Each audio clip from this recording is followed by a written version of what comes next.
இந்த ஹிஜாப் இருந்தால் எல்லாம் ஹிஜாப் தான்.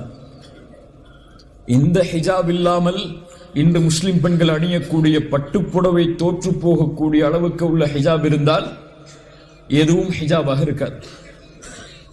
முன்னாடி பெண்களை பார்த்தா சேலை எங்க எடுத்தீங்க, சுடிதார் எங்க எடுத்தீங்கன்னு கேட்கலாம். இன்னைக்கு ஹிஜாபை பார்த்தா இந்த ஹிஜாப் எங்க எடுத்தீங்கன்னு கேட்கிறாங்க. அவ்வளோ அலங்காரம் இருக்கு அதுல. இந்த சஹாபிய பெண்கள் மறைத்த ஹிஜாப் எல்லாம் இந்த ஹிஜாப் இல்ல. உடல் அழகை வெளிப்படுத்தாத, இறுக்கமில்லாத ஆடைகள் அது. இன்று இருக்கக்கூடிய அலங்காரங்களை வெளிப்படுத்தக்கூடிய ஹிஜாப் அல்ல ஹிஜாப். இது ஹிஜாபே இல்ல. காசியாத்துன் ஆரியாத், ஆடை அணிந்தாரும் அந்த பெண்கள் நிர்வாணமாகத்தான் இருக்கிறார்கள். அவர்களும் பிறர் பக்கம் சாய்கிறார்கள், பிறரையும் தன் பக்கம் சாய்க்கிறார்கள். கலாச்சாரம் எல்லாம் மாறிவிட்டது.